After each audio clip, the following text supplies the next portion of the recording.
내 안에 예수 그리스도에 대한 소망으로 나는 받아들입니다. 예수 그리스도의 부활이 나의 부활입니다. 예수 그리스도의 능력이 나의 능력입니다. 주님이 말씀하신 대로 내가 너희를 위하여 처소를 예비하러 가겠다 하는 그 처소가 나를 위하여 준비되어 있음을 믿습니다. 이렇게 여러분 고백하기를 바랍니다. 믿음 없는 모습으로 살지 않기를 바라고 소망 없는 모습으로 살지 않기를 바랍니다. 나에게는 천국이 있다. 나는 갈 곳이 있다. 나를 환영하면 받아주고 따뜻한 내 모습으로 주님이 반겨 맞아주시고 환한 불을 켜놓으시고 맛있는 걸 만들어 놓고 안락한 모든 것들의 평화와 기쁨이 넘치는 그곳에 내가 있게 될 날을 소망하는 모습이 있기를 주님의 이름으로 축원합니다. 죽는 날이 출생하는 날보다 나으며 초상집에 가는 것이 잔치집에 가는 것보다 나으니라고 말씀했는데, 이 세상을 사는 사람 중에는 그 누구도 죽음에서 외예인 인생은 없습니다. 좀 더 빨리, 좀 더 늦게라는 시간 차이만 있을 뿐이지 누구나 똑같이 한 길을 가야 된다라고 하는 것입니다. 그러므로 죽음의 이 현상, 아주 중요한 교훈이 이렇게 모아놓아서 설명을 해보자면, 먼저는 죽음이라고 하는 것은 인간 누구에게나 외에 없이 온다라고 하는 겁니다. 너도 오고 나도 오고, 옛날 사람도 왔고 지금 사람도 또 오고 앞으로 태어날 사람도 올 것이다 라고 하는 거, 틀림없는 예가 없습니다. 또 죽음 언제 올지 도무지 예측할 수가 없습니다. 오늘 무슨 일이 일어날는지, 내일 무슨 일이 일어날는지, 1년 후일지, 그것은 누구도 예측할 수가 없다. 또 누구든지 죽음은 대신해 줄 수가 없습니다. 자녀가 먼저 세상을 떠날 때 부모는 네 대신 내가 갔어야 되는데 라고 통곡을 해보지만 소용이 없습니다. 이것은 누구도 죽음은 대신할 수 없는 것입니다. 본문에서 우리에게 가르치는 인생의 지혜는 무엇일까요? 왜 성경은 삶보다는 죽음을 더 강조하고 있는 것일까요? 왜 성경은 잔치집보다도 초상집을 더 강조하고 있을까요? 떠들썩한 잔치집에는 인생의 즐거움과 쾌락을 가지게 되어지는데, 이를 통해서 모든 세상의 고통이나 모든 미래나 이런 것을 다 잊어버리고 그 기쁨과 쾌락 속에서, 즐거움 속에서 흠뻑 젖어있게 되어집니다. 그러나 초상집에는 인간이 무한하지 않구나, 인간은 유한성이 있구나, 인간은 연약하구나, 그렇게 강하고 고려받은 사람이 지금 이렇게 말없이 잠자고 있다니 하면서 엄숙한 인생의 자각이 이루어지는 것이 바로 초상집이다 하는 것입니다. 이제 초상집이 주는 축복이 무엇인지 살펴보면서 은혜를 받기를 바랍니다. 먼저 초상집은 인생의 종말을 준비하게 합니다. 인간은 누구나 출생하는 순간부터 죽음을 향해서 달려간다고 그러죠.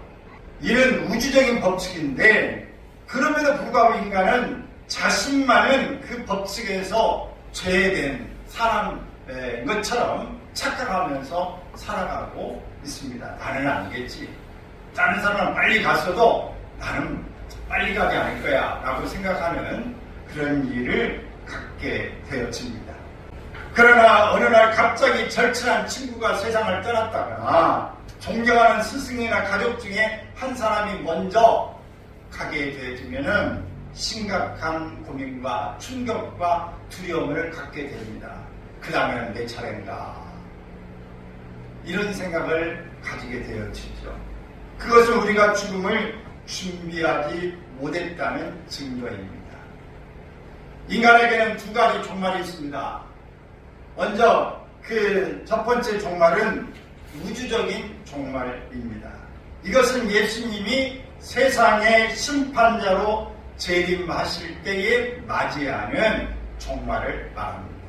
이것은 우리나라만 해당되는 게 아니라 세계 온 지구가 함께 해당되는 것입니다. 둘째는 개인적인 종말인 죽음을 말합니다.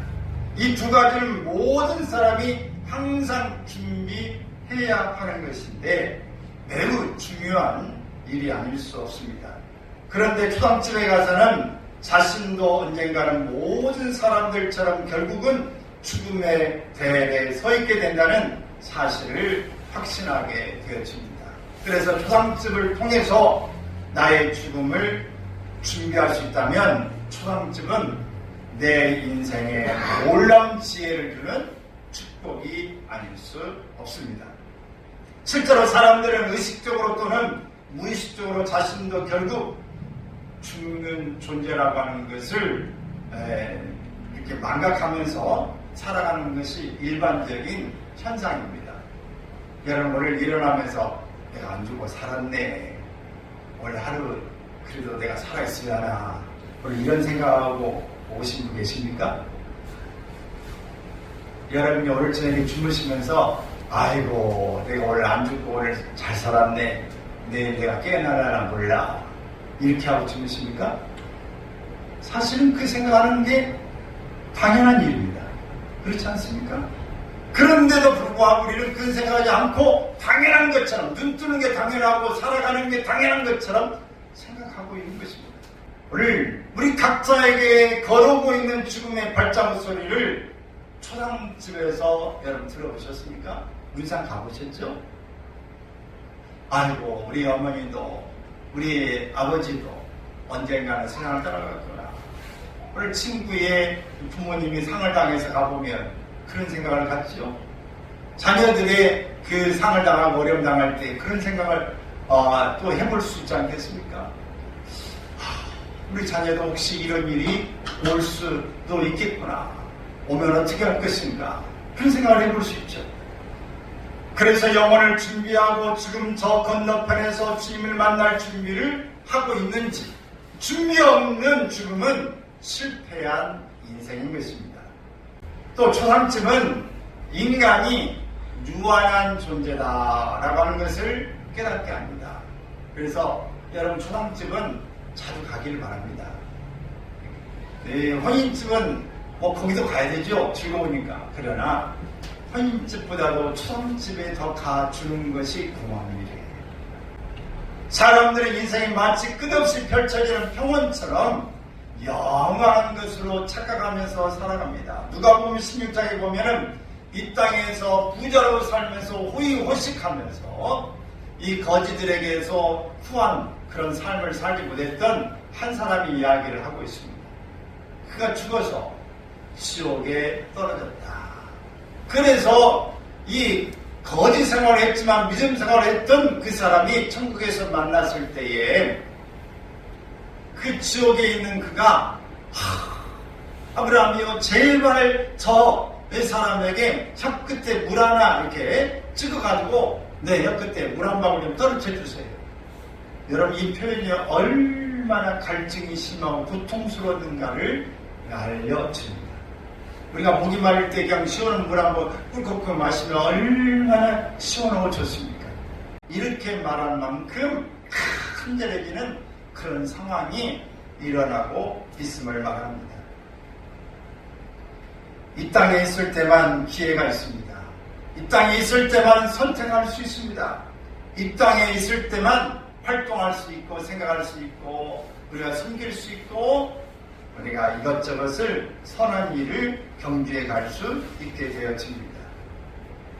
이 부자의 문제는 인간의 생명이 유한하다는 사실을 몰랐기 때문에 결국은 그 어리석은 선택을 했다 하는 것입니다.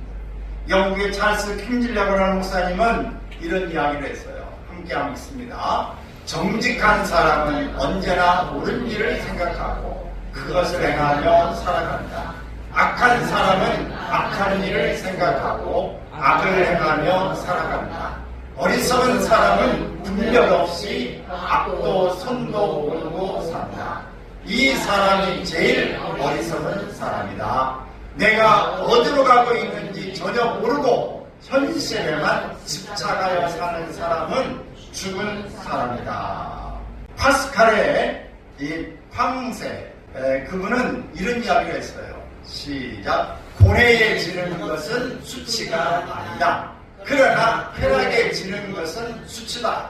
어려운 일이나 객관적인 고통으로 인하여 쓰러질 수 있다. 그러나 향락과 쾌락에 끌려 넘어지는 것은 무능한 것이다. 어려운 일이나 객관적인 고통으로 인하여 쓰러질 수 있어요. 그러나 향락과 쾌락에 끌려 넘어지는 것은 무능한 것이다. 이사야 40장 6절 7절에서는 이렇게 말씀합니다. 시작. 모든 육체는 풀이요 그의 모든 아름다움은 들의 꽃과 같으니 푸른 마르고 꽃이 식으면. 야고보서 4장 14절에도 보면 있습니다. 너희 생명이 무엇이냐? 너희는 잠깐 보이다가 없어지는 안개니라. 우리 기독교인이면서도 많은 영향력을 끼치고 정말 학계, 경제계, 여러 문화계에 영향을 미쳤던 이어령 이 교수님, 연세대 교수였죠. 그분도 세상을 떠났습니다. 암으로 투병하다가 세상을 떠났고, 제가 학교 다닐 때 강의도 잘하고 학교 강의도 하시던 김동률 교수님이라고 하는 그분도 세상을 떠났습니다. 다 크리스찬의 삶이었지만 한때에 정말 많은 공부하고 영향을 끼치는 사람도 세상을 떠납니다. 우리 역대 대통령도 여러 번 세상을 떠났죠. 세월이 지나면 다 안개처럼 그냥 그때 활동하는 것은 남아있지만 사라지고 맙니다. 한참 아름다운 꽃과 같은 그런 유명한 영화 배우들도 암이 걸리거나 사고를 당하거나 어쩌면 세상을 다 떠났잖아요. 젊은 사람들도 떠나고 젊은 연예인도 떠나고 나이가 먹어서 떠난 사람도 있고, 어차피 어떤 사람이라도 세상을 다 시간 되면 떠나게 되더라. 유한하다라고 하는 것입니다. 우리의 장막집이 무너질 때가 있다고 하는 것을 꼭 기억하시고 우리에게 교훈하고 있는 것을 여러분 잊지 않기를 바랍니다. 인생은 사계절과 같다고 생각합니다. 여러분 인생은 지금 기대를 갖고 보고 있는 서울에도 벚꽃 축제가 한강리 쪽에 지금 벌어진다고 그래요. 여러분이 보면은 조그마한 씨를 뿌리고 그 조그마한 씨앗이 생명을 가지고 움터오르고 그 생명력의 신비함을 보는 거 이렇게 하다가 줄기도 뽑고 이렇게 어떤 것은 꽃 먼저 피우고 잎이 나오기도 하고 잎이 나오고 꽃을 피우기도 하고 이러면서 나옵니다. 벚꽃은 잎이 먼저 나와요? 꽃이 먼저 나와요? 꽃이 먼저 나오고 질 때쯤 되면 이제 싹이 트지 않습니까? 개나리는 어때? 예, 개나리 이런 것들이 많아요. 그래서 꽃이 먼저 피는 거 있고 잎이 먼저 피고 꽃이 피는 것도 있고 그래요. 근데 이렇게 인생이 제 어릴 때 성장하고 예쁜 모습을 이렇게 나타나요. 근데 어릴 때 예쁜 것은 예쁜 거지만 성장은 아니지 않습니까? 성숙은 아니잖아요. 그러면서 인생이 이제 여름으로 가면서 녹음이 지쳐지고 줄기가 뻗어지고 이제 열매를 이렇게 맺히게 되어지면서 자 이렇게 성장하게 되어지는 과정이 여름이에요. 오늘 청년기 시절에 우리가 모습이라고 볼 수 있을 것입니다. 이런 시절을 걸어가면서 가을이 되어지면 어때요? 열매는 여름과도 있지만 가을이 되면 물이 익어가면서 성수해가는 것도 있습니다. 가을이 되어지면은 어디 것들이 이제는 하나하나 이 영양소, 수분이 떨어져 가면서 그것이 단풍이 되어지는 거예요. 단풍이 되어지는 것은 이제 기력이 세져 갈 때에 자꾸 영양분이 떨어져 갈 때에 이게 단풍으로 되어지는 것입니다. 이 단풍은 아름답게 보고 있지만 그 아름다운 그 면에는 나는 이제 곧 떨어질 거예요. 이것을 지금 예고하고 있는 것입니다. 우리의 이 삶 가운데에 지금 가을을 맞고 있다 한다면 우리가 그냥 아름답지 못하다고 생각하지 말고 가장 아름다운 때다 이렇게 생각하기 바랍니다. 지난 주간에 요양원에 가서 어르신들이 있는데 한 40분 모인 것에 설교를 한번 할 수 있는 기회가 있었어요. 이제 세월이 가면서 우리 어머니도 가셨고 다 보니까 어머니 같고 아버지 같은 분들인데 우리가 늙어가는 것은 늙어서 못쓰게 생기는 게 아니라 이제 무르익는 것이다. 익어가는 것인데 깊이 참 멋진 모습이라고 생각하십시오. 그런 이야기를 했는데 좋은 것만 기억하고 좋은 추억 생각해 보면서 삽시다. 자녀에게 섭섭하고 찾아오지도 않고 이런 생각 저런 생각하지 말고 그저 그래도 어릴 때에 함께 놀고 재롱 떨고 조금이라도 효도했던 한 가지라도 있는 것 좋은 것만 기억합시다.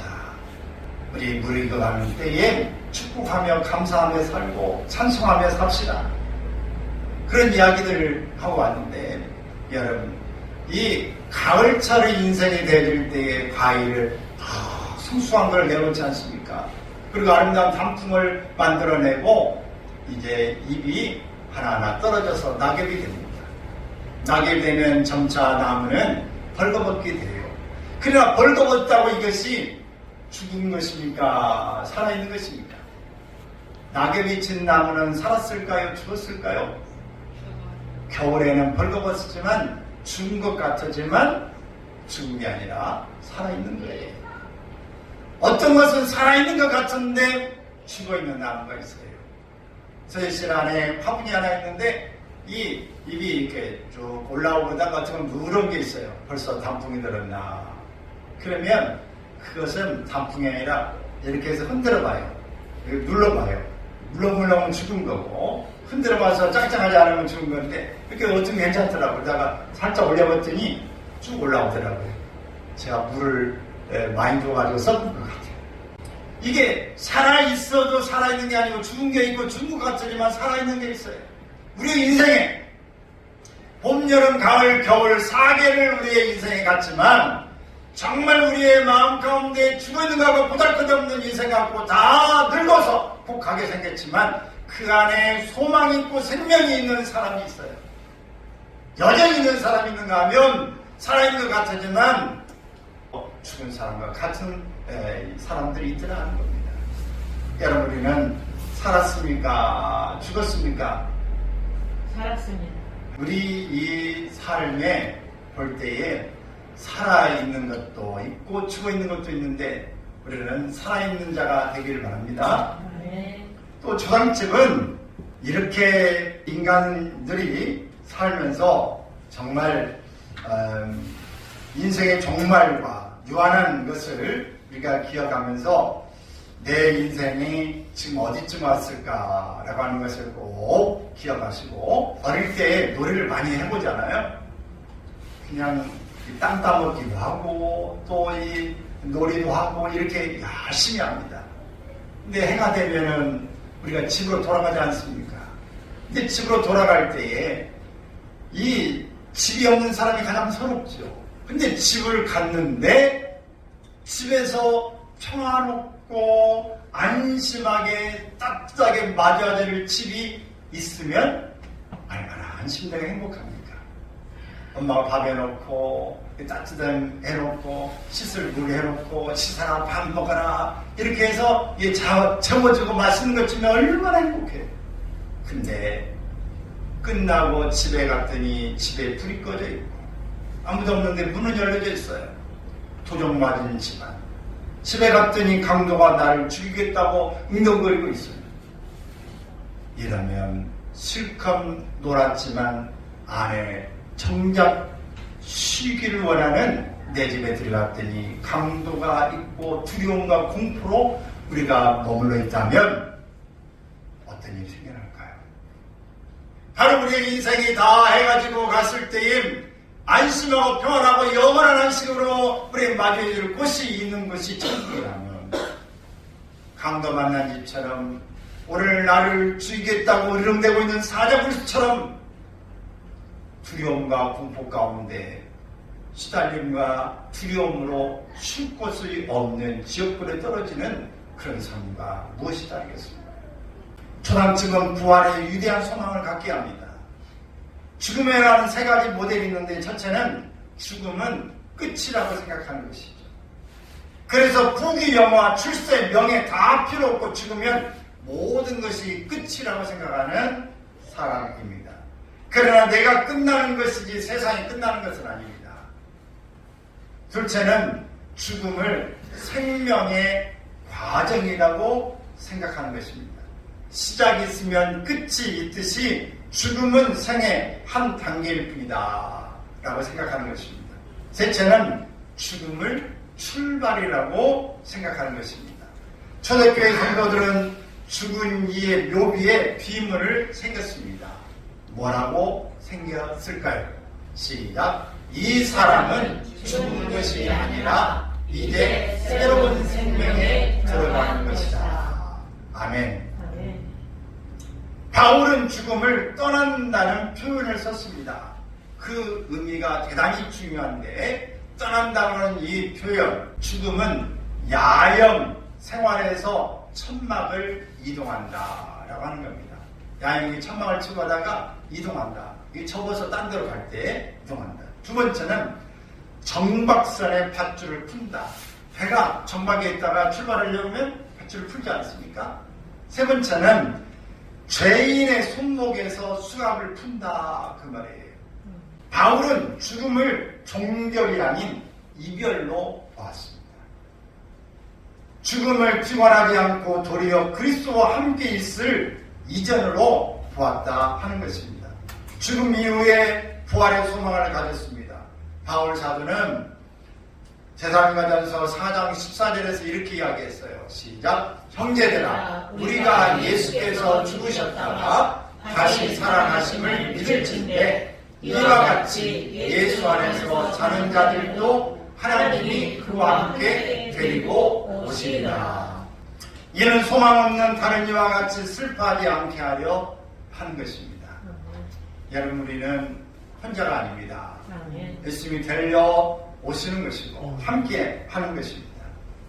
바울이 환상을 넘어서 죽음의 진실을 깨달았습니다.